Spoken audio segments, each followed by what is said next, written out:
সংবিধান, নির্বাচন ব্যবস্থা সংস্কার সহ প্রধান উপদেষ্টার কাছে 4 কমিশনের প্রতিবেদন, জাতীয় ঐক্যের সনদ আখ্যা ডক্টর ইউনূসের। সুপারিশ নিয়ে ঐক্যমত প্রতিষ্ঠায় সবার সঙ্গে হবে আলোচনা। শুরু স্বপ্ন এবং তার অভ্যুত্থান, এটার মাধ্যমে আমরা আলোচনা শুরু করব সবার সঙ্গে, যে সবার মন এর মধ্যে সায় দিচ্ছে কিনা, অঙ্গীকারগুলো পূরণ হচ্ছে কিনা। এটা হলো আলোচনার দর্শককে আপনারা তৈরি করে দিয়েছেন।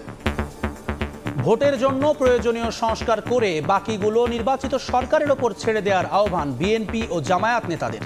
যেগুলো নির্বাচন পূর্বে করা যায় সেগুলো পুরো করতে হবে, যেগুলা নির্বাচন ছাড়া করা যাবে না, জনপ্রতিনিধি দরকার, সেগুলা একটা কনফিডেন্স আসলে আমার মনে হয় যে নেক্সট পার্লামেন্টে এগুলো বাস্তবায়ন করতে হবে।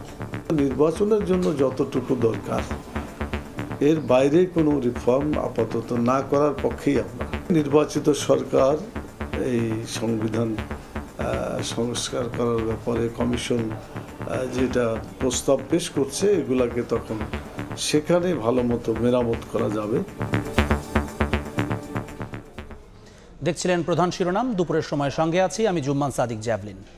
এবার অন্যান্য শীর্ষ সংবাদ। দুর্নীতির অভিযোগে চাপের মুখে ব্রিটিশ মন্ত্রিসভা থেকে পদত্যাগ করলেন টিউলিপ সিদ্দিক।